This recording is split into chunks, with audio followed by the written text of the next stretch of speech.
Assalamualaikum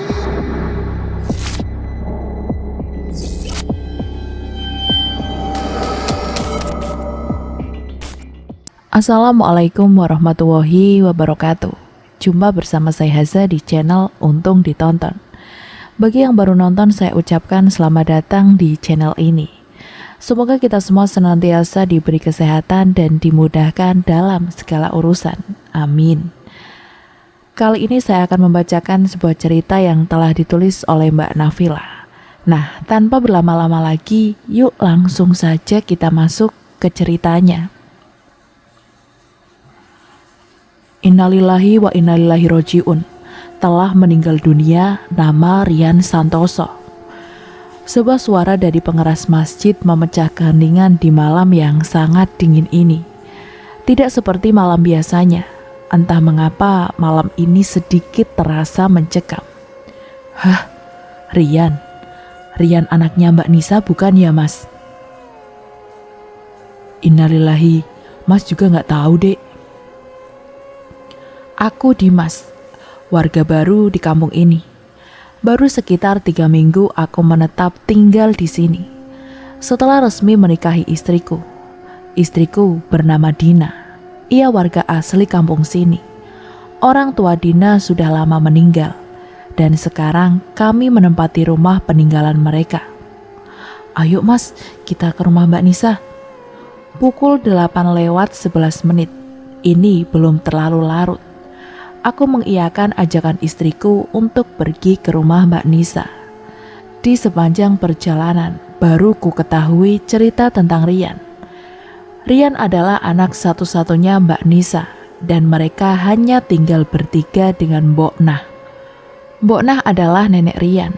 Ayah Rian tidak ada yang pernah tahu bagaimana kabarnya dan di mana keberadaannya. Ayah Rian pergi meninggalkan rumah di saat Rian masih sangat kecil. Belasan tahun berlalu, Rian tumbuh menjadi remaja tanpa sosok seorang ayah. Rian dikenal sebagai anak yang bengal, sering kebut-kebutan di jalan. Banyak warga yang merasa terganggu dengan kebiasaannya yang satu ini. Tak terasa kami telah sampai di pelataran rumah Mbak Nisa.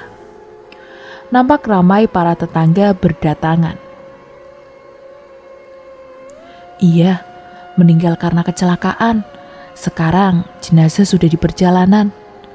Aku mendengar obrolan beberapa orang yang berkumpul di rumah Mbak Nisa. Mbak Nisa dan Mbok Nah tidak di rumah. Mereka dijemput polisi untuk mengambil jenazah Rian di rumah sakit. Tidak banyak orang yang aku kenal di sini, tetapi aku berusaha membantu apa saja yang bisa aku kerjakan. Aku dan bapak yang lain menyiapkan tempat pembaringan jenazah. Beberapa orang yang lain menyiapkan tenda untuk mensucikan jenazah nantinya. Salah seorang memanggilku, memintaku untuk menata gentong lengkap dengan ember dan gayung plastik. Bapak-bapak, tolong beberapa nanti ada yang mengambil air. Sumurnya ada di belakang rumah ini. Bapak Imam memberi arahan. Kami bergotong royong mengambil air untuk memenuhi gentong plastik yang ada di dalam tenda. Satu ember lagi, ucap salah seorang di dalam tenda.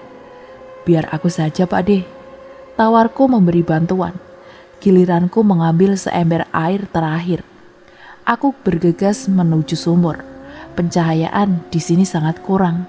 Hanya sebuah bolam kecil bercahaya oranye sebagai penerang.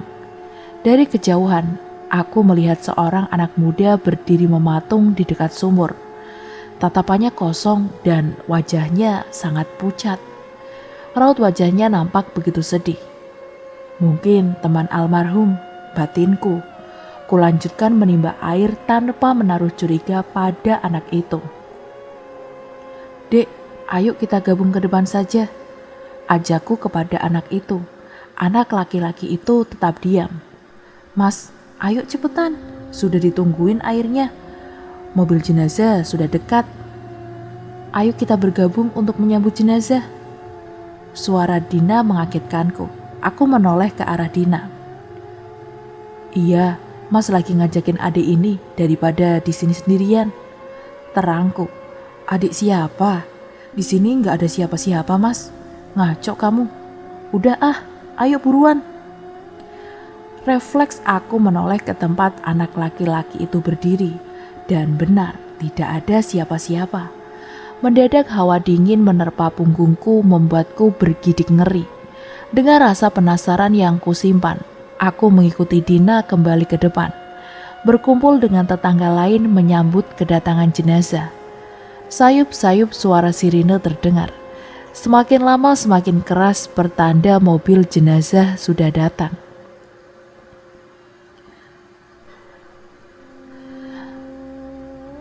Saat mobil jenazah tiba, yang pertama kali keluar adalah Mbok Nah, disusul Mbak Nisa.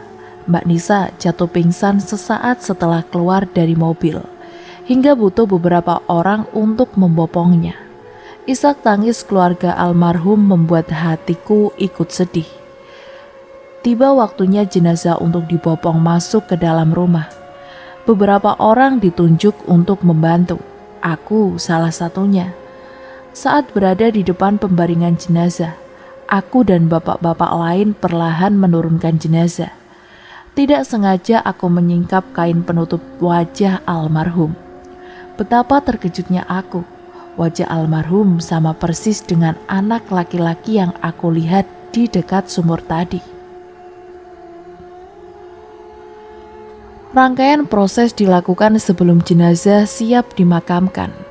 Kali ini beberapa orang dari kerabat almarhum bertugas mensucikan jenazah. Sementara di luar tenda para pelayat sibuk menegakkan Mbak Nisa yang terus-terusan meraung, menangisi kepergian anak semata wayangnya. Sedangkan diriku masih diliputi dengan perasaan heran. Kenapa wajah almarhum sama persis dengan anak laki-laki yang aku lihat di dekat sumur tadi? Mungkinkah itu arwah almarhum? Membayangkannya membuatku merasa ngeri sendiri. Udah ah, gak boleh mikir macem-macem, batinku. Kini pandanganku beralih ke perempuan tua yang duduk menepi menjauhi kerumunan. Mbok Nah, pandangannya kosong menatap lurus ke depan. Tidak jauh berbeda dengan Mbak Nisa. Nenek almarhum juga tidak bisa menyembunyikan kesedihannya. Sesekali Mbok Nah nampak menyeka sudut matanya dengan ujung kain jarik yang beliau kenakan. Diiringi dengan sholawat, jenazah kembali dibopong masuk ke dalam rumah untuk selanjutnya dikafani. Seseorang yang bertugas mengkafani memanggil keluarga dan kerabat almarhum untuk melihat jenazah yang terakhir kalinya. Lagi-lagi Mbak Nisa jatuh pingsan saat melihat wajah anaknya itu. Berbeda dengan Mbak Nisa, Mbok Nah nampak lebih tegar. Beliau memandang lekat wajah cucu kesayangnya itu. Yang tenang ya Rian, bisik Mbok Nah di depan jenazah. Entah apa yang dilakukan Mbok Nah. Beliau membawa sebuah paku dan mencucukkannya ke telapak kaki almarhum. Bukan untuk melukai, hanya sedikit menekan ujung paku ke bagian telapak kaki jenazah. Semua orang nampak biasa saja dengan apa yang dilakukan Mbok Nah. Mungkin kebiasaan orang sini, biar nanti aku tanyakan maksud semua itu kepada Dina, batinku. Walau begitu, tetap saja masih asing dan tabu bagiku.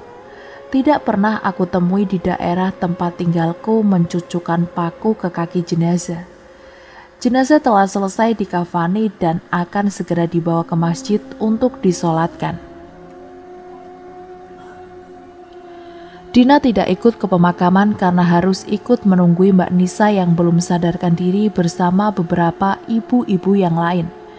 Setelah jenazah disolatkan, para pelayat lanjut mengantarkan jenazah ke tempat peristirahatan yang terakhir. Kulirik jam yang melingkar di pergelangan tanganku. Hampir pukul 1, gumamku. Jam berapa mas? Tanya seorang di sampingku. Jam 1 kurang 10 menit mas, jawabku. Sempat terlintas di benakku, kenapa tidak dimakamkan esok hari? Namun rasa penasaranku terjawab oleh penuturan seorang pelayat yang barusan bertanya jam padaku. Di kampung ini, jika ada orang yang meninggal karena kecelakaan harus segera dimakamkan. Selain karena kasihan kepada keluarga agar tidak berlarut dalam kesedihan, mensegerakan pemakaman jenazah adalah hal terbaik untuk almarhum. Jarak antara masjid ke pemakaman cukup jauh. Kini kami harus melewati kebun tebu yang cukup luas di sepanjang jalan. Hampir tidak ada penerangan sama sekali. Beruntung setiap dari kami membawa penerangan sendiri. Ada yang membawa obor dan sebagian lagi membawa senter termasuk aku. Langkah kami terhenti karena terhalang hembusan angin yang cukup kencang. Semua obor mati, tersisa beberapa senter dari pelayat. Huk, huk, huk. Suara burung hantu mengiringi langkah kami, membuat suasana semakin mencekam. Kebun tebu ini memang luas. Saat siang hari aku sering melaluinya, tapi entah mengapa perjalanan yang kami tempuh sekarang terasa lebih lama dari biasanya. Gonggongan anjing semakin menambah keseraman pemakaman almarhum Rian. Tidak ada yang bersuara di antara kami semua para pelayat. Hingga tibalah kami di kapura pemakaman umum desa kami. Di tengah-tengah makam nampak beberapa orang mengitari liang lahat dengan beberapa lampu petromak. Disinilah jenazah almarhum Rian akan dikuburkan. Semua berjalan dengan lancar tanpa kendala walau prosesi pemakaman hanya menggunakan penerangan seadanya. Amin, ucap para pelayat serentak setelah Bapak Imam Masjid selesai mendoakan almarhum. Kami semua dipersilakan untuk pulang ke rumah masing-masing. Sebelum aku beranjak, Dina datang menghampiriku. Bersama dengan Dina, Mbak Nisa dan Mbok Nah juga datang dengan membawa obor. Kuurungkan niatku untuk pulang ke rumah, karena aku tidak bisa meninggalkan Dina yang kini tengah memapah Mbak Nisa. Mbok Nah nampak berjongkok menabur sesuatu ke atas makam cucunya, tetapi bukan bunga. Sekilas aku melihat seperti biji-bijian entah apa lagi maksud dari yang dilakukan Mbok Nah. Waktu berlalu, tidak terasa waktu subuh hampir tiba. Kami semua memutuskan untuk kembali ke rumah. Beruntung Mbak Nisa tidak lagi jatuh pingsan. Ingin rasanya aku segera tiba di rumah. Tidak sabar ingin bertanya kepada Dina tentang maksud dari yang dilakukan Mbok Nah. Azan subuh berkumandang saat aku dan Dina tiba di rumah. Kuurungkan niatku untuk segera bertanya tentang hal-hal yang menurutku tabu di pemakaman Rian tadi. Karena aku dan Dina harus segera bersiap menunaikan sholat subuh. Biar kutanyakan nanti saja, batinku. Aku segera pergi ke kamar mandi untuk membersihkan diri. Begitu juga dengan Dina. Tetapi karena kamar mandi di sini hanya ada satu, jadi kami harus bergantian. Walau sudah menjadi suami istri, aku dan Dina merasa aneh jika harus mandi bersama. Ah, segar sekali, ucapku saat keluar dari kamar mandi. Sudah selesai mas mandinya? Tanya Dina yang kini tengah duduk di ruang makan. Ruang makan kami memang berada berdekatan dengan dapur dan kamar mandi. Sudah, jawabku sembari tersenyum. Ya sudah, sekarang giliranku mau mandi. Nanti kita sholat berjamaah di rumah ya mas. Dina berlalu ketika aku telah menjawab dengan anggukan kepala. Matahari bersinar sangat cerah. Sinarnya yang terang menyelinap masuk dari celah horden jendela kamarku. Begitu menyilaukan hingga aku terbangun. Tidak seperti biasanya. Pagi ini aku melanjutkan tidur selepas sholat subuh. Badanku rasanya sakit semua. Bahkan rasa kantuk tidak bisa kutahan hingga akhirnya aku putuskan untuk tidur. Sudah jam 8, gumamku saat melihat jam yang ada di dinding. Kemana Dina? Tanyaku dalam hati saat Dina tidak kutemukan di segala penjuru rumah. Kuputuskan untuk mencari Dina di halaman depan. Nampak di kejauhan Dina berjalan memasuki halaman rumah. Assalamualaikum, Waalaikumsalam. Kamu dari mana, Dek? Tanyaku. Ini Mas, habis nganterin empon-empon sekaligus belanja sayur ke warungnya Mbak Ida. Dina memang sangat telaten. Ia memanfaatkan halaman rumahnya yang luas untuk menanam berbagai jenis empon-empon, seperti jahe, kunyit, bengle, temulawak, dan kencur. Banyak pedagang warung dan jamu keliling yang berlangganan bahan jamu kepada Dina. Mas sudah sarapan? Aku menggeleng. Dina mengajakku untuk menyantap sarapan yang telah ia siapkan. Hening hingga kami menyelesaikan sarapan kami. Dek, Mas mau nanya. Ucapku membuka obrolan. Kali ini tidak mungkin aku tunda lagi untuk bertanya kepada Dina. Semalam saat jenazah Rian hendak dikafani, aku lihat Mbok Nah mencucukkan paku ke kaki almarhum. Itu tujuannya apa ya? Oh itu biar arwah almarhum gak gentayangan Mas. Maksudnya? Jadi orang sini percaya kalau seseorang meninggal secara tidak wajar, pasti arwahnya akan bergentayangan. Salah satu cara yang orang sini percaya agar arwahnya tidak bergentayangan, ya dengan mencucukkan paku ke telapak kaki jenazah. Tiba-tiba hawa dingin menerpa hingga rasanya membuat rambut di sekujur tubuhku berdiri merinding. Satu lagi, kenapa waktu itu Mbok Nah menabur sesuatu ke atas makam almarhum? Sepertinya bukan bunga. Memang bukan bunga, Mas. Mbok Nah menaburkan biji-bijian seperti jagung, kacang hijau, dan kacang tanah yang telah disangrai. Tujuannya sama, agar arwah almarhum tidak gentayangan. Gedubrak! Sebuah suara mengagetkan aku dan Dina. Obrolan kami seketika terhenti. Aku dan Dina pergi mencari sumber suara yang sepertinya dari arah depan. Vas bunganya jatuh, Mas. Mungkin ulah kucing, Dek. Sejauh mata memandang, tak kutemukan seekor kucing ataupun tikus di dalam rumah ini. Entah mengapa vas itu bisa terjatuh. Mungkin tertiup angin, batinku. Mas, tadi di warung Mbak Ida banyak orang ngomongin tragedi kecelakaan Rian. Kabarnya Rian menjadi korban tabrak lari. Kasihan anak itu. Ucapku tulus meski aku tak mengenalnya. Iya Mas, Mbak Nisa dan Mbok Nah juga kasihan sekali. Kelihatan sedih banget. Pastilah Dek, namanya ditinggal orang yang disayang. Apalagi ini kejadiannya begitu mendadak. Semoga almarhum Rian tenang di sana. Amin. Sore hari, matahari mulai turun. Cahaya oranye kemerahan pertanda akan segera tenggelam. Aku dan Dina memutuskan untuk pergi ke kota untuk membeli beberapa keperluan.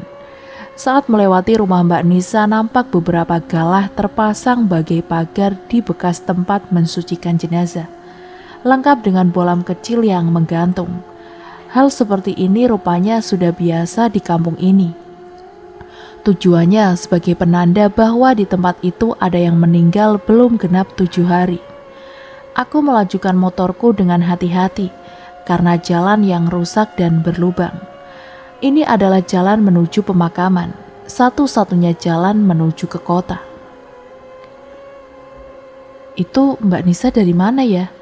Pandanganku mengikuti arah jari Dina menunjuk. Benar itu Mbak Nisa, jawabku dalam hati. Mbak Nisa datang dari arah berlawanan dengan kami. Sepertinya Mbak Nisa hendak pulang, entah dari mana. Loh, kok malah belok ke makam? Mau apa ya Mbak Nisa, Mas? Atas permintaan Dina, akhirnya kami memutuskan untuk memberhentikan motor kami di depan gapura makam. Di sisi sebelah kiri gapura nampak motor Mbak Nisa sudah terparkir. Mbak Nisa pasti masuk ke dalam, Mas. Kita samperin aja yuk, Dek. Iya, ayo Mas. Takut ada apa-apa sama Mbak Nisa. Makam almarhum Rian memang berada tidak jauh dari gapura. Begitu memasuki area makam, pandanganku bisa langsung menangkap keberadaan Mbak Nisa. Mbak Nisa berjongkok membelakangi kami. Tangannya memeluk Nisan dan menyandarkan kepalanya di Nisan, hingga jarak kami semakin dekat. Mbak Nisa nampaknya belum menyadari kedatangan kami. Mungkin Mbak Nisa sedang kalut dengan pikirannya sendiri. Aku dan Dina menghentikan langkah kami saat jarak kami dengan Mbak Nisa tinggal beberapa tapak lagi. "Mbak Nisa," sapa Dina pelan. Mbak Nisa berjingkat kaget saat Dina menyapanya, walaupun suara Dina sangat pelan. "Mbak Nisa, sedang apa di sini? Ini sudah mau maghrib, Mbak. Ayo pulang, Mbak." "Mbak kangen sama Rian, Din." Seketika air mata Mbak Nisa tumpah ruah. Dina spontan memeluk Mbak Nisa. "Yang kuat ya, Mbak. Mbak Nisa harus ikhlas, biar almarhum Rian bisa tenang." Mendengar ucapan Dina rupanya bukan membuat Mbak Nisa menjadi tenang, justru membuat amarah Mbak Nisa tersulut. "Kamu gak tahu, Din, gimana rasanya. Aku gak bakal bisa ikhlas sebelum pelakunya tertangkap." Dina terpaku mendengar ucapan Mbak Nisa yang penuh dengan amarah. Mbak Nisa sangat marah, hingga tas bawaan yang ia raih dengan kasar membuat isinya berhamburan. Tanpa diminta, aku dan Dina segera membantu Mbak Nisa untuk memungut belanjaannya. Jeruk nipis, salak, duku, dan rambutan berserakan. Mbak Nisa tidak bersuara, namun air matanya terus saja mengalir deras. Jelas sekali raut sesal pada Dina, namun ia pun hanya diam sembari memunguti buah-buahan Mbak Nisa satu persatu. Tanpa permisi apalagi berterima kasih, Mbak Nisa meninggalkan kami setelah kami selesai membantunya. "Mas," ucap Dina. "Sudah, nggak apa-apa." Sebelum Dina melanjutkan ucapannya, aku sengaja memintanya diam. Karena aku tahu Dina hanya akan menyalahkan dirinya sendiri karena membuat Mbak Nisa marah. Kurai tangan Dina dan menuntunnya untuk beranjak dari sini. Sebuah suara menghentikan langkah kami. "Mas." Dina mencengkram lengan sangat kuat. "Udah, kita lanjut jalan saja."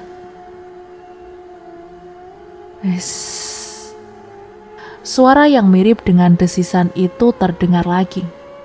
"Suara apa itu, Mas?" Aku tak menghiraukan ucapan Dina karena perasaanku benar-benar tidak enak. Area makam mendadak terasa mencekam. Hanya hawa dingin dan harum bunga kamboja yang sangat mistis yang kurasakan. Kutarik tangan Dina untuk segera mengikuti keluar dari tempat pemakaman ini. "Perih." Suara yang pelan namun mampu membuat jantungku berdegup kencang. "Siapa?" tanyaku dengan keras. "Suara siapa itu, Mas?" tanya Dina setengah berbisik. "Perih."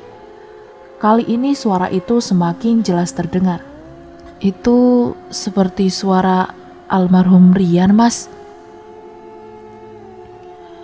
Sebuah pohon waru tak jauh dari gapura nampak bergoyang sangat kencang, berbeda dengan pohon yang lain. "Ah!" Aku dan Dina berteriak bersama saat sesosok anak laki-laki berlumuran darah tiba-tiba menampakkan diri di bawah pohon waru. Kami memalingkan pandangan kami untuk beberapa saat, dan secara misterius sosok di bawah pohon waru itu hilang. Dina sangat ketakutan, hingga aku putuskan untuk mengajaknya kembali ke rumah. Di sepanjang perjalanan pulang kami lebih banyak diam, sibuk dengan pikiran masing-masing. "Kenapa Rian menampakkan diri ke kita ya, Mas?" Aku menggeleng karena aku juga punya pertanyaan yang sama dengan Dina. Tidak seperti saat perjalanan dari rumah. Kali ini kami pulang dengan tergesa. Perasaan takut membuat kami tak menghiraukan jalan yang rusak. Lubang di sepanjang jalan tak membuatku mengendurkan tarikan gas di tangan. Hingga sesekali motor kami oleng dan hampir terjungkal. "Perih." Suara itu terngiang di telingaku. Entah halusinasiku saja atau memang benar arwah almarhum Rian mengikuti motor kami.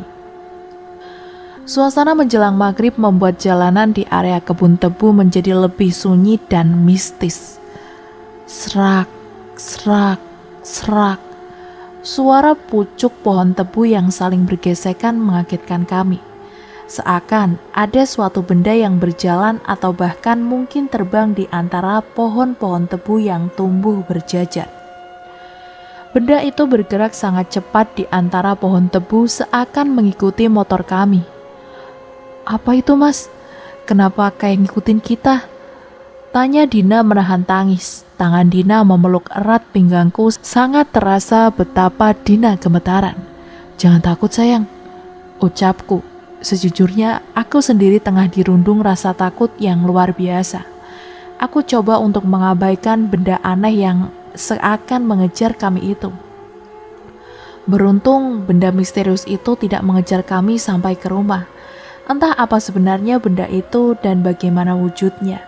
Ia berhenti di pohon tebu barisan terakhir kebun itu, ditandai dengan pohon tebu yang tidak lagi bergoyang. Aku dan Dina menghembuskan nafas lega saat memasuki kampung. Setidaknya di sini sudah banyak rumah warga dan itu sedikit membuat kami merasa tenang. Aku mulai mengurangi kecepatan laju motorku. Berulang kali mengatur nafas untuk menetralkan rasa takut. Tangan Dina masih gemetar dan saat aku memegangnya.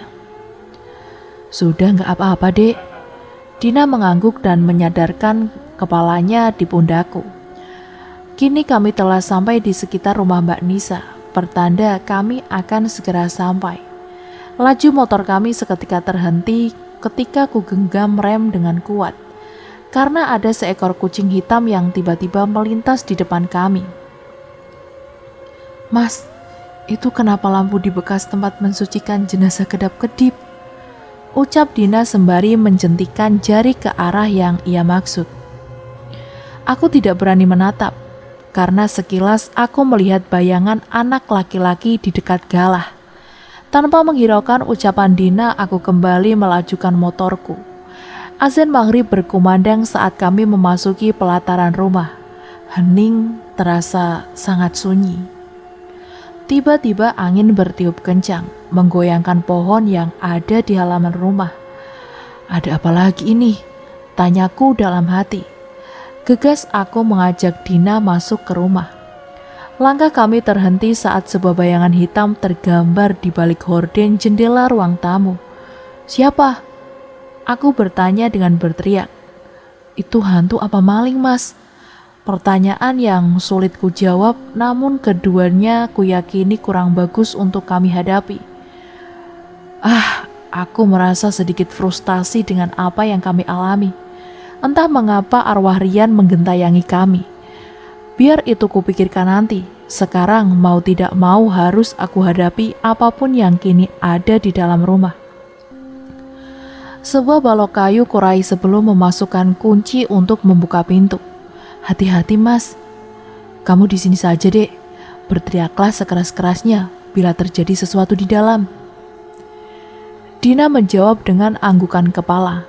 Klek, pintu terbuka. Jantungku berdegup kencang saat aku mulai melangkahkan kaki masuk ke dalam rumah. Keringat dingin mengucur dan badanku mulai gemetar.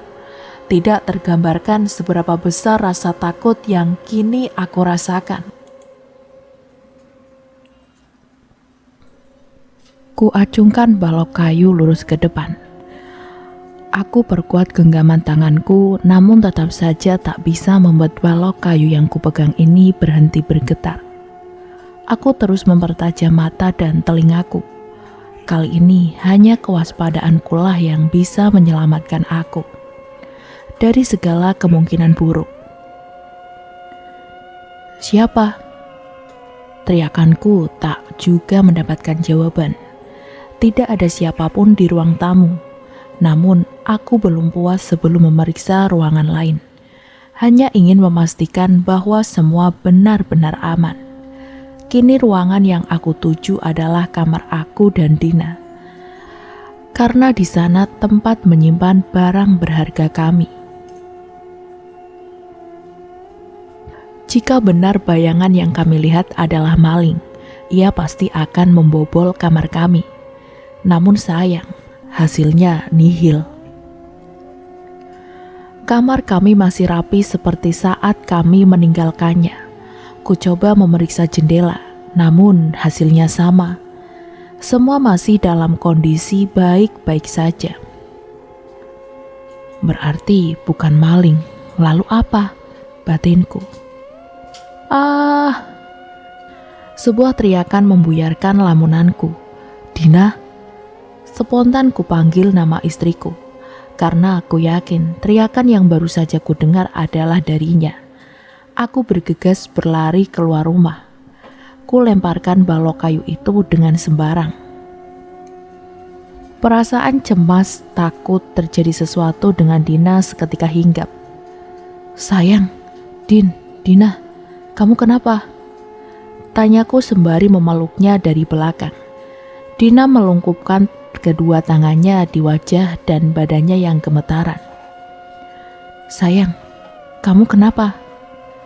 Tanyaku lagi yang tak kunjung dapat jawaban. Arwah Rian mas, di sana. Jawab Dina dengan menunjuk ke arah jalan dengan tangan kanan. Sementara tangan kirinya masih menutup rapat kedua matanya. Ku beranikan diri menatap arah yang dimaksud. Namun aku tidak melihat apapun. Gak ada apa-apa, Dek. Ayo kita masuk saja.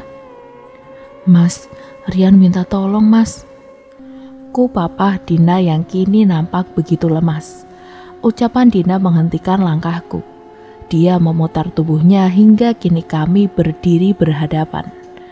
Ku pandang lekat wajah Dina, mencoba mencari tahu maksud dari ucapannya itu. Maksud kamu apa, Dek? Tadi aku lihat Rian di pinggir jalan, Mas. Dina menceritakan bagaimana arwah Rian menampakkan diri lagi. Kali ini bukan hanya kalimat perih saja yang diucapkan, namun juga kalimat tolong. Dina tidak tahu apa maksud yang dimaksud arwah Rian. Minta tolong apa? Entah aku dan Dina punya salah apa dengan almarhum Rian, hingga arwahnya terus menggentayangi kami. Pagi menjelang, Dina masih nampak terlelap.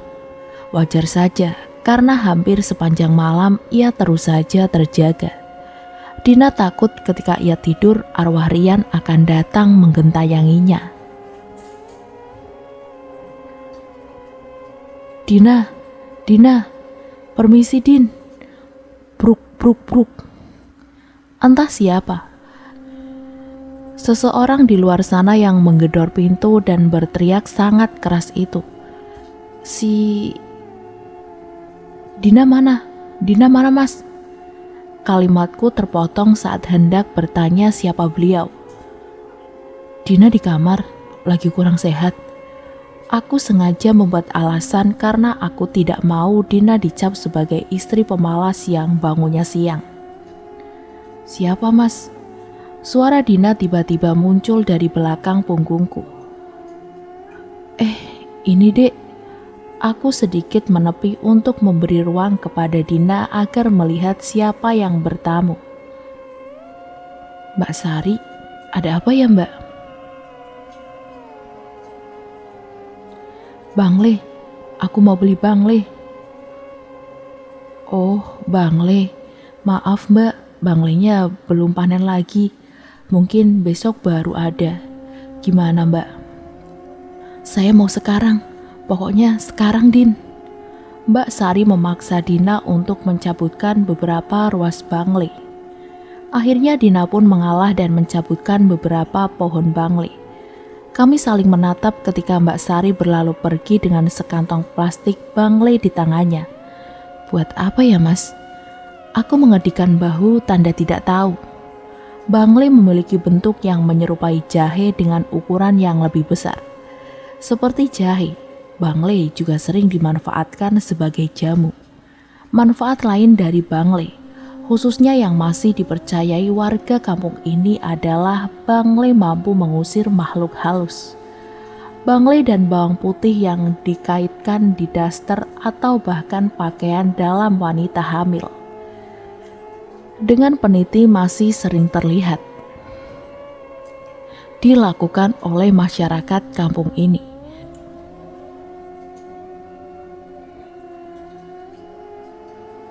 Tujuannya tidak lain adalah untuk menghindarkan wanita hamil tersebut dari gangguan gaib. Tidak jarang warga kampung merangkai bangle dan beberapa bumbu dapur seperti cabai, bawang merah, dan bawang putih menggunakan benang. Rangkaian itu mereka gantung di atas pintu. Tujuannya tak lain adalah untuk mencegah makhluk halus datang. Banyak hal baru yang aku ketahui berdasarkan cerita Dina, istriku. Hari berganti, setiap hari selalu saja ada orang yang datang membeli bangle ke rumah kami. 1 minggu berlalu setelah kematian almarhum Rian. Desas-desus arwah Rian gentayangan kian santer terdengar. Banyak orang yang mengaku mendapat teror dari almarhum Rian. Aku dan Dina memilih untuk diam, tidak ikut menceritakan kejadian mengerikan yang menimpa kami beberapa waktu yang lalu. "Mas, anterin aku ke warung Mbak Ida yuk," ucap Dina yang kini tengah menyiapkan beberapa bahan jamu. "Iya, Dek." Semenjak kejadian itu, Dina tidak pernah absen memintaku untuk mengantarkan kemanapun ia pergi. Tentu saja aku tidak bisa menolaknya. Pagi ini suasana masih sangat sepi dan gelap. Kulajukan motorku meninggalkan rumah untuk mengantar Dina. Aku berharap di jalan sudah banyak warga yang beraktivitas di luar rumah. Namun kenyataan tak sesuai harapanku. Kampung ini nampak seperti kampung mati. Aku rasa orang-orang tidak berani keluar rumah sebelum matahari memancarkan sinarnya. Semua itu karena teror yang ada. Saat motorku hendak melintasi jalan di depan rumah Mbak Nisa, aku berdoa dalam hati. Semoga penghuninya sudah ada di luar semua, amin. Tidak aku sangka, semakin mendekati area rumah Mbak Nisa, sayup-sayup mendengar kegaduhan. Semakin mendekat, kegaduhan itu semakin memekakan telinga. "Siapa itu, Mas? Orang yang marah-marah di rumah Mbak Nisa?" "Nggak tahu, Dek." "Kita berhenti saja yuk, Mas. Takut ada apa-apa." Aku dan Dina memutuskan untuk menghampiri sumber keributan. Kami memarkirkan motor tidak jauh dari bekas tempat mensucikan jenazah. "Tolong!" Suara parau lirih terdengar saat aku memijakan kaki, diikuti dengan hawa dingin yang menjalar ke seluruh tubuh. "Ayo, Mas, jangan bengong di sini." "Iya, Dek." Aku dan Dina melangkah menuju teras rumah Mbak Nisa. Dengan pintu terbuka, nampak seorang perempuan berbadan bongsor membelakangi kami. Satu tangannya memegangi pinggang dan satu tangannya yang lain menunjuk tajam ke arah Mbok Nah.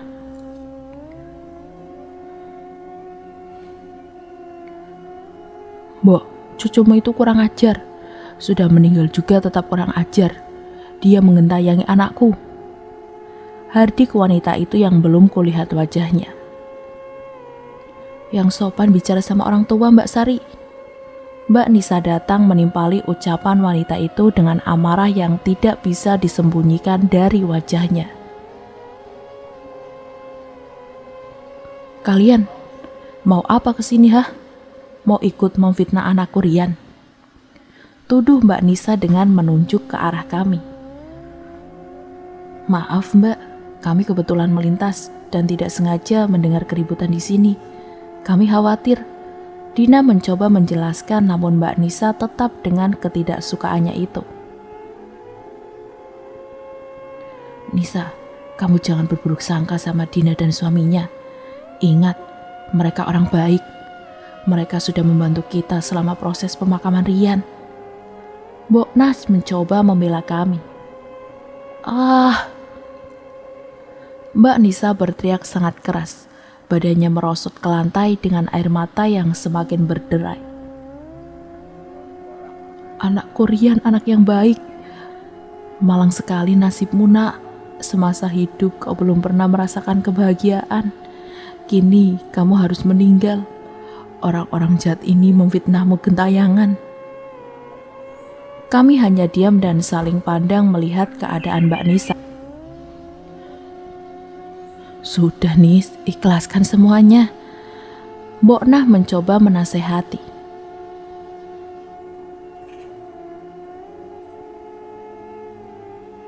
Sari, kamu jangan asal bicara. Ucapanmu itu bisa jadi fitnah bagi almarhum dan kami keluarganya. Ucap Mbok Nah kepada Mbak Sari. Saya tidak asal bicara, Mbok. Lebih baik kita buktikan. Hari ini kita semua datang ke makam Rian. Kalian berdua juga ikut sebagai saksi. Lagi, Mbok Nah coba memberi jalan keluar. Mbok Nah meminta aku dan Dina ikut serta sebagai saksi. Mbok Nah ingin membuktikan sendiri apakah Rian benar-benar gentayangan atau tidak, dengan melihat biji-bijian yang beliau tabur di atas makam Rian. Hari mulai terang, beberapa warga nampak sudah mulai beraktivitas di luar rumah. Aku dan Dina pamit kepada Mbok Nah untuk melanjutkan pekerjaan kami. Jangan lupa nanti sore selepas asar, kalian datang lagi ke sini. Kami usahakan ya Mbok, semoga tidak ada halangan. Dina menjawab seraya mencium tangan keriput Mbok Nah. Amin. Aku dan Dina meninggalkan pekarangan rumah Mbak Nisa tanpa sempat berpamitan kepadanya. Mbak Nisa mengamuk dan memutuskan masuk ke dalam kamar, meninggalkan kami berempat. Sementara Mbak Sari, ia memutuskan pulang setelah tercapai kesepakatan dengan Mbok Nah. Kini aku dan Dina telah sampai di warung Mbak Ida. Hanya Dina yang turun untuk mengantarkan bahan jamu. Aku memutuskan menunggu di atas motor karena risih di tempat Mbak Ida banyak ibu-ibu yang sedang berkerumun. Din, kata Sari, nanti sore kalian mau ke makam Rian untuk melihat biji yang ditabur itu tumbuh atau tidak ya? Tanya salah satu perempuan yang ada di sana. Iya. Dina nampak malas menjawab pertanyaan perempuan itu. Aneh-aneh saja sih, itu perempuan tua. Ya mana ada kacang sangrai bisa tumbuh, sekalipun arwah Rian gentayangan. Ucap salah seorang lagi. Ucapannya mengundang gelak tawa semua orang yang ada di sana. Kecuali aku dan Dina. Suara tawa mereka sangat nyaring sampai membuat gendang telingaku gatal. Bahkan Mbak Ida sampai keluar dari dalam rumahnya yang menyatu dengan warung. Beberapa orang masih saja menertawakan apa yang akan dilakukan Mbok Nah nanti sore. Mereka mengaku telah melihat sendiri penampakan arwah Rian. Jadi tidak perlu pembuktian apapun. Hus, bubar ibu-ibu, jangan gosip di sini, masih pagi. Mbak Ida mengusir ibu-ibu yang numpang bergosip di warungnya itu. Ini Mbak, jamu-jamunya, ucap Dina seraya meletakkan beberapa kantong plastik bahan jamu yang dibawanya. Kini semua ibu-ibu gosip itu telah pergi dari warung Mbak Ida. Iya Din, terima kasih, jawab Mbak Ida. Saya pamit dulu ya Mbak.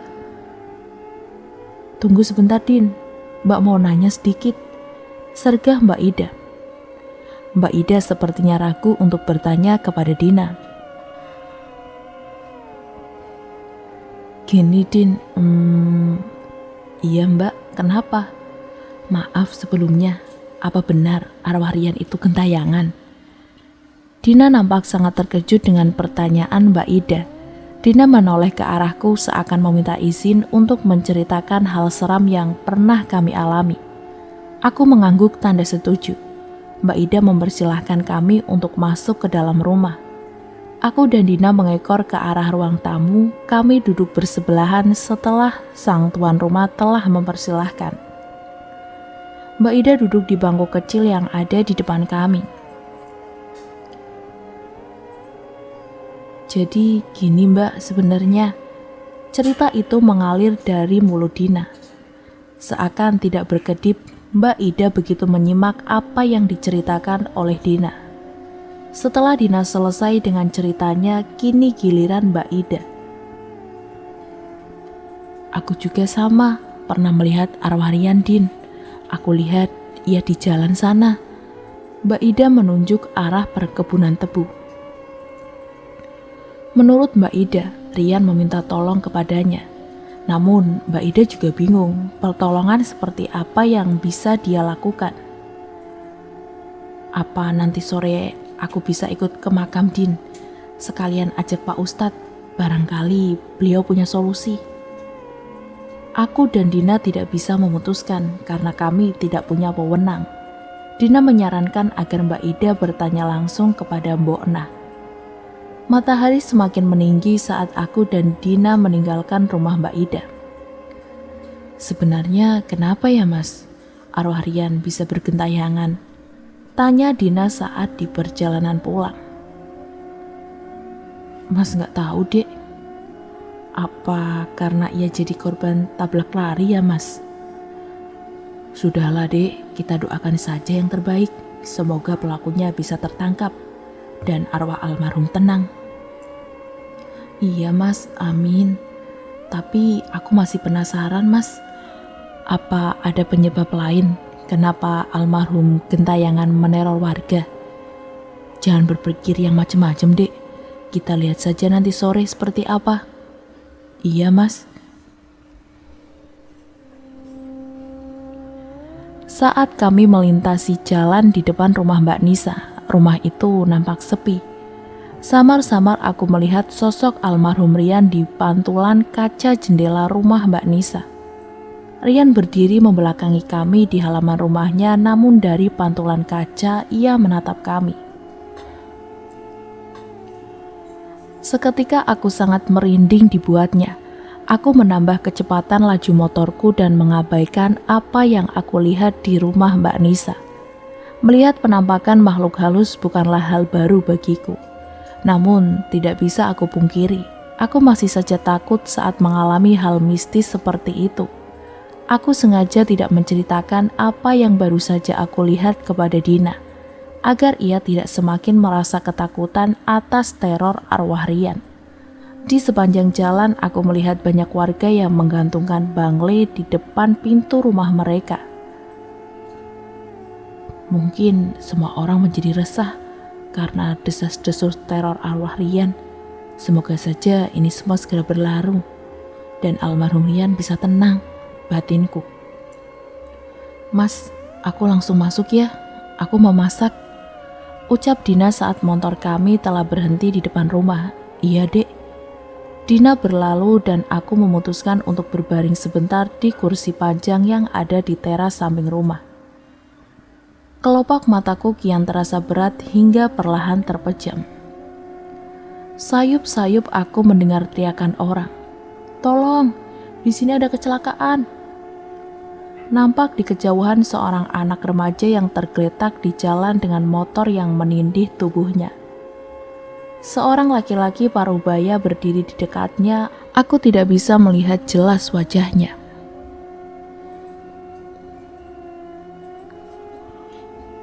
Pria itu memandang sekilas tubuh remaja tersebut lalu beranjak memasuki mobilnya. Mobil melaju dengan sangat kencang, namun sekilas aku masih bisa melihat stiker yang tertempel di mobilnya. 2 tangkai bunga matahari yang merunduk layu. Stiker itu tertempel di kaca belakang. Tabrak lari, teriak seseorang perempuan yang sedari tadi berada di sana.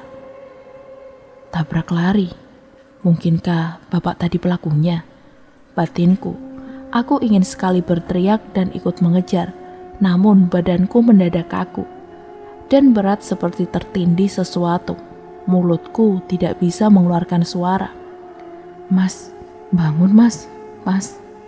Sebuah suara seakan memanggilku diiringi dengan sebuah guncangan di pundakku.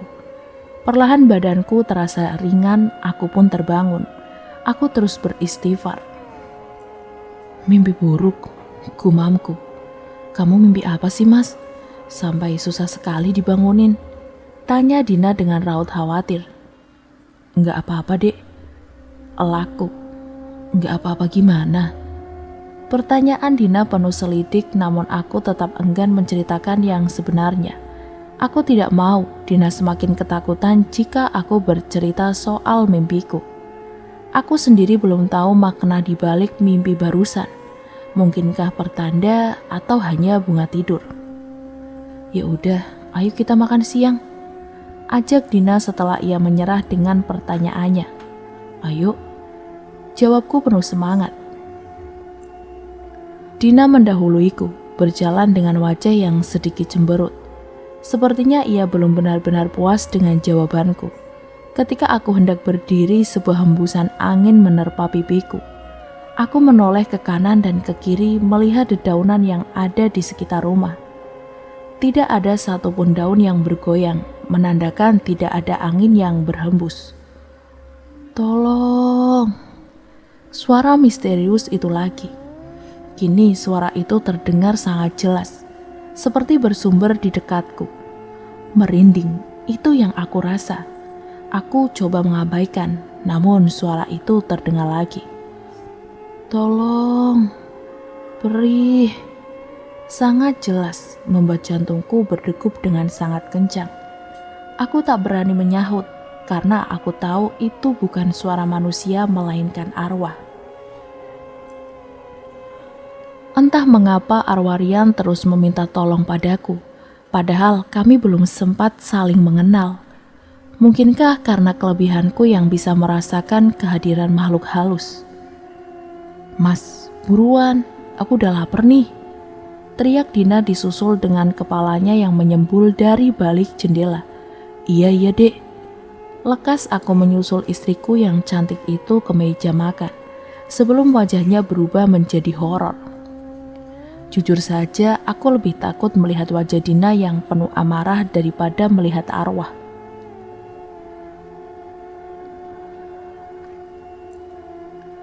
Namun, jika boleh meminta, aku tidak ingin melihat hantu lagi.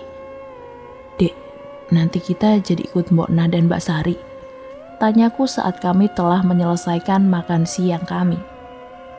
Jadi mas, biar bisa kelar masalahnya.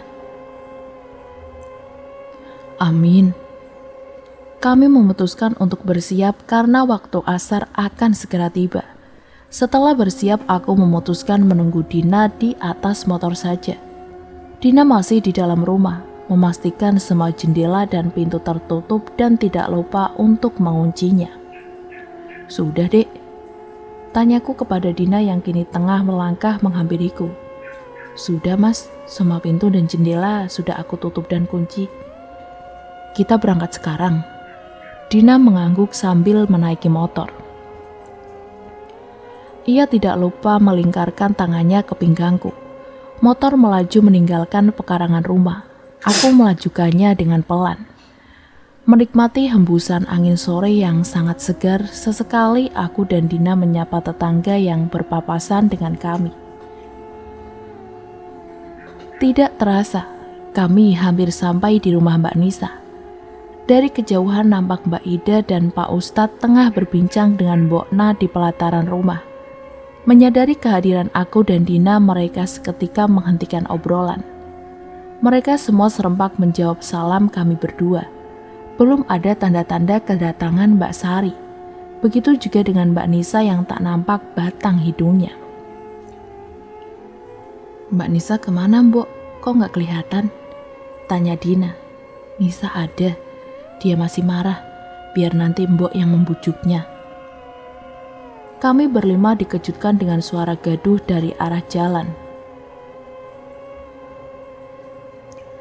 Tunggu Iqmal, jangan lari nak.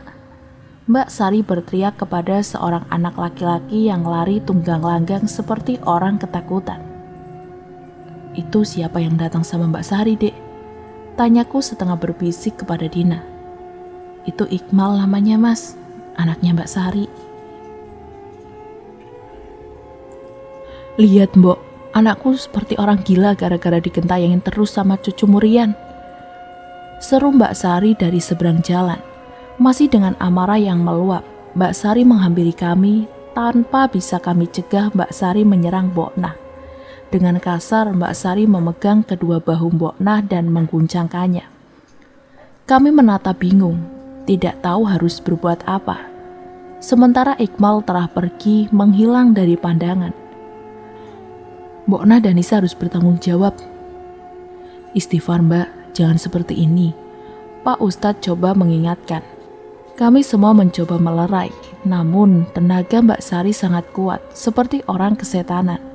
Mbok Nah hanya bisa menangis tanpa suara. Air matanya menitik. Sesekali ia menggelengkan kepalanya seakan sebuah penyangkalan atas ucapan Mbak Sari. Mbak Nisa berlari menghampiri Mbak Sari. Dengan kecepatan kilat, kedua tangannya mencekal lengan Mbak Sari. Dengan satu kali hentakan, tangan Mbak Sari berhasil lepas dari bahu Mbok Nah.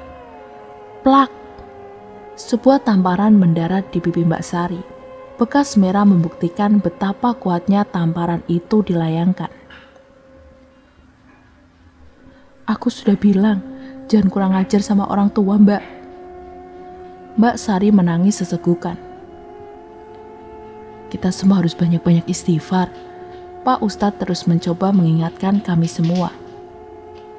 Sebelum semakin gelap, mari kita laksanakan yang menjadi tujuan kita. Kami semua menyetujui saran Pak Ustadz. Dengan menggunakan motor, kami bergegas ke pemakaman. Saat tiba di depan gapura, seorang pemuda nampak bersimpuh di depan makam almarhum Rian. Iqmal, seru Mbak Sari yang menyadari bahwa pemuda itu anaknya.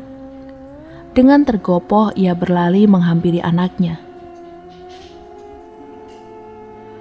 Maafin gue Rian, gue minta ampun, jangan gentayangin gue lagi. Iqmal terus merancau, meminta ampun di depan makam almarhum. Entah apa yang Iqmal lihat, tiba-tiba ia berdiri dan lari. Belum sempat Mbak Sari memeluknya, Mbak Sari malah terjatuh didorong oleh anaknya itu. Lihat Mbak, gak ada satu biji pun yang tumbuh. Itu artinya anakku tidak gentayangan. Mbak Nisa menunjuk pusara almarhum. Mbak Sari yang kini tersungkur di samping makam menatap lekat biji-bijian yang ada di sana. Nisa, jelas saja tidak tumbuh. Ini biji sudah disangrai. Tapi bukan berarti anak kamu tidak menjadi setan. Suasana semakin memanas karena Mbak Nisa dan Mbak Sari terus saja berdebat. Beruntung di sini ada Pak Ustadz yang bisa menenangkan suasana. Pak Ustadz meminta kami semua untuk mendoakan almarhum. Kami semua mendoakan kebaikan untuk almarhum kecuali Mbak Sari. Ia pergi tanpa permisi setelah puas menyalurkan amarahnya. Selesai berdoa, aku merasakan hawa aneh seperti biasanya. Dina dan yang lain berjalan mendahului aku dan Pak Ustadz. Aku dan Pak Ustadz yang berjalan di belakang menoleh bersamaan saat mendengar suara aneh. Krak. Suara seperti ranting yang patah terinjak itu terdengar lagi. Aku berjongkok mengambil sebatang kayu di dekat makam almarhum Rian. Mungkin ranting jatuh, Pak Ustadz. Pak Ustadz mengangguk dan kembali berjalan. Mari kita pulang, Mas. Sudah hampir maghrib. Ucap Pak Ustadz saat aku hendak berdiri. Pandanganku terfokus pada sebuah biji kacang hijau. Aku memungut dan mengamatinya. Biji ini masih segar dan kulitnya sedikit terbuka.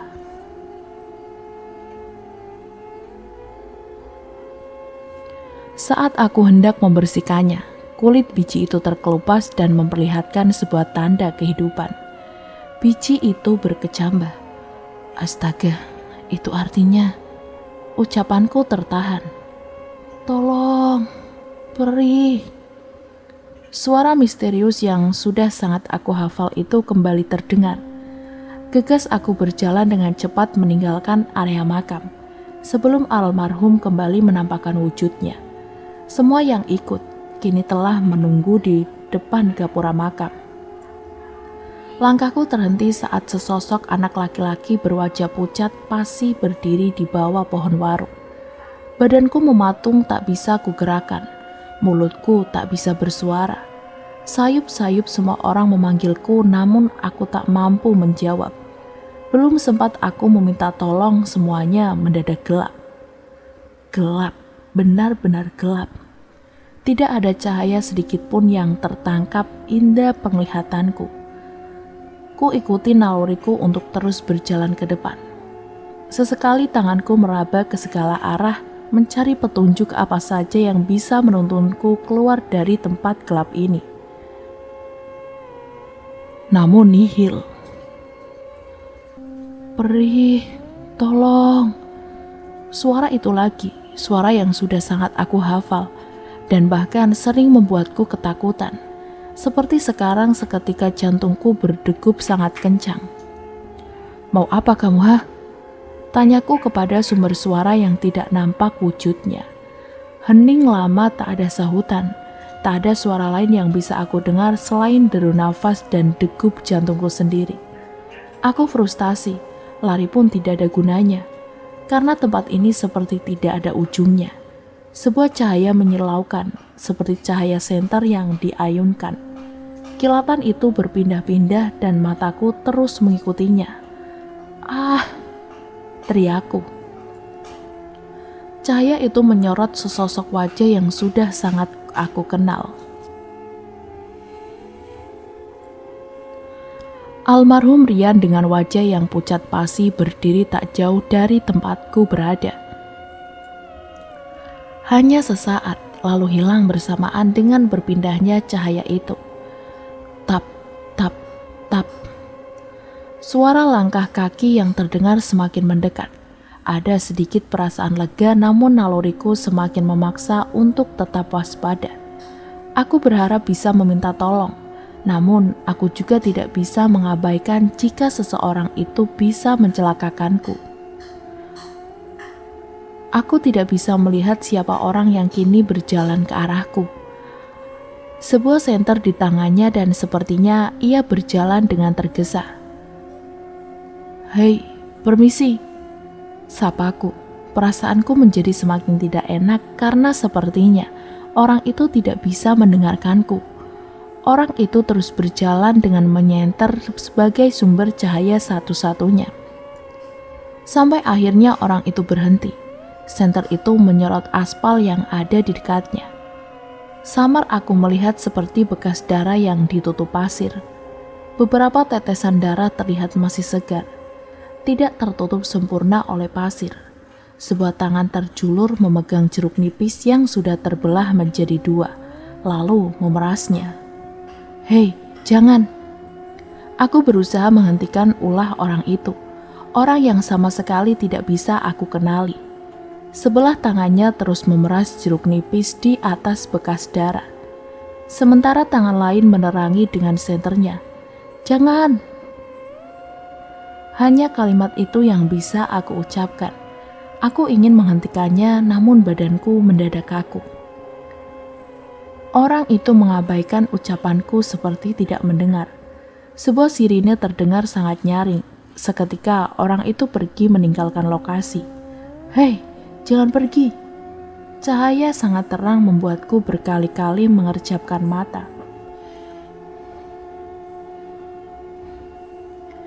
Ini tempat yang berbeda, tempat yang sangat aku kenali seperti... Mas. Baru aku sadari kini Dina tengah menangis memelukku. Banyak pasang mata yang menatap dengan raut kebingungan. Kok banyak orang, Dek? Tanyaku heran. Aku semakin bingung karena tiba-tiba aku telah berada di kamar dan banyak orang. Aku masih terbaring di ranjang dengan Dina yang menangis di dadaku. Ada apa ini, Dek? Pak Ustadz mendekat menenangkan Dina. Suami Mbak Dina tidak apa-apa. Yang lain silahkan boleh pulang, biar Mbak Dina dan suami bisa istirahat. Semua orang pergi kecuali Pak Ustadz. Ada apa ini Pak Ustadz? Mas Dimas tadi pingsan saat pulang dari makam. Ah iya, saya ingat Pak Ustadz. Apa yang terjadi, Mas? Apa Mas Dimas dapat petunjuk? Aku mengangguk.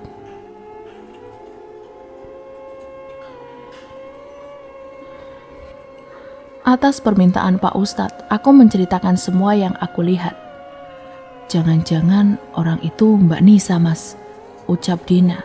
Aku dan Pak Ustadz spontan beristighfar. Jangan asal nuduh, Dek. Aku coba mengingatkan Dina untuk tidak berprasangka buruk. Bukan nuduh, Mas, tapi kamu ingat nggak kejadian di makam almarhum beberapa waktu lalu? Dina menceritakan kepada Pak Ustadz bahwa kami pernah bertemu Mbak Nisa di makam almarhum Rian. Tanpa sengaja Mbak Nisa menumpahkan belanjaannya, dan salah satunya isinya jeruk nipis. Kami semua tidak ingin asal menuduh dan ingin mencari tahu kebenarannya.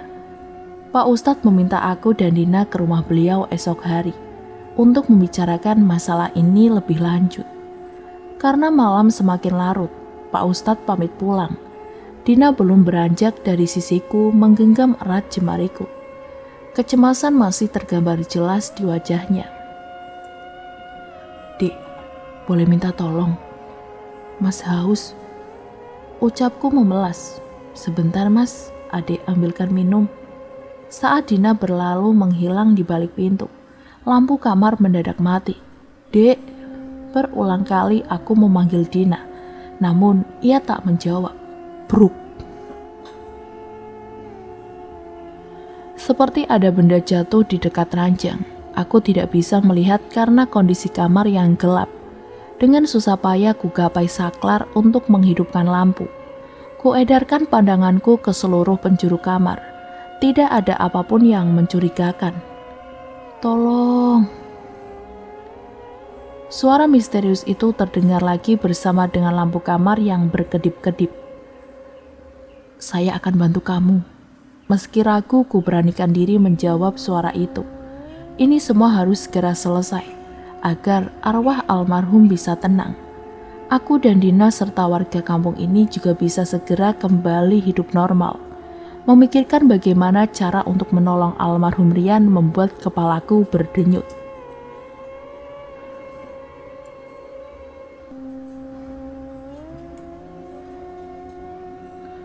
Dengan mata tertutup, ku pijit pelipis untuk mengurangi rasa sakit di kepala. "Mas." Suara Dina yang pelan mampu membuatku tersentak kaget. "Kenapa sih mas?" Tanya Dina dengan heran. Nggak apa-apa dek." "Jangan bohong mas." Dina terus saja membujukku untuk berkata jujur. Akhirnya dengan kesepakatan bahwa Dina tidak akan menjadi lebih ketakutan mendengar ceritaku, aku menceritakan interaksiku dengan arwah almarhum Rian. "Terus, apa yang bisa kita lakukan untuk membantu almarhum mas?" Aku menggeleng. "Entahlah dek, biar besok kita diskusikan dengan Pak Ustadz." Dina mengangguk tanda setuju. "Ini mas," ucap Dina sembari mengulurkan segelas air putih yang aku minta. Malam semakin larut, aku dan Dina memutuskan untuk segera beristirahat. Perlahan ku pejamkan mata, berharap diri lekas terlelap. Kabut yang sangat tebal menambah suasana malam yang hening kian mencekam. Seperti berjalan dalam kegelapan, ku ayunkan langkah setapak demi setapak. Tidak ada cahaya seperti tempat sebelumnya, namun perasaan takut kini telah sirna. Ini tempat yang sama. Mungkinkah Rian ingin memberi petunjuk? Batinku. Perlahan ku ikuti naluri untuk berjalan. Aku yakin naluriku akan menuntun kemana aku harus pergi. Dari kejauhan nampak cahaya mobil yang menyilaukan. Mobil itu kian mendekat hingga akhirnya berhenti di depanku. Seakan tidak ingin terlalu mencolok, seseorang yang ada di dalam mobil itu memadamkan lampu mobil sebelum keluar. Kondisi yang sangat gelap membuat aku kesulitan untuk memperhatikan sekelilingku. Namun, aku merasa ini adalah tempat yang sama. Tempat di mana almarhum Rian mengalami kecelakaan. Sebuah cahaya perlahan muncul, seperti layar ponsel yang sengaja dihidupkan sebagai senter. Seorang itu menggunakan ponsel sebagai penerangan. Untuk apa? Tanyaku dalam hati. Orang itu mengarahkan ponselnya ke segala arah, seperti mencari sesuatu. Ia menunduk, mengamati setiap jengkal tempat ini. Sial, kemana jatuhnya? Orang itu terus saja mengumpat, karena tak kunjung menemukan apa yang ia cari. Aku bergeming, karena aku tahu orang itu tak melihatku. Bahkan saat orang itu melintas di depanku, ia bahkan tak menoleh sedikit pun. Meski aku tidak bisa melihat wajahnya, namun aku bisa pastikan ia seorang laki-laki. Laki-laki itu berdiri di dekat mobilnya. Sekali lagi, ia mengarahkan ponselnya ke kanan dan ke kiri. Tidak sengaja, samar-samar indera penglihatanku menangkap sebuah gambar yang tidak asing bagiku. Sebuah gambar dua tangkai bunga matahari yang merunduk layu.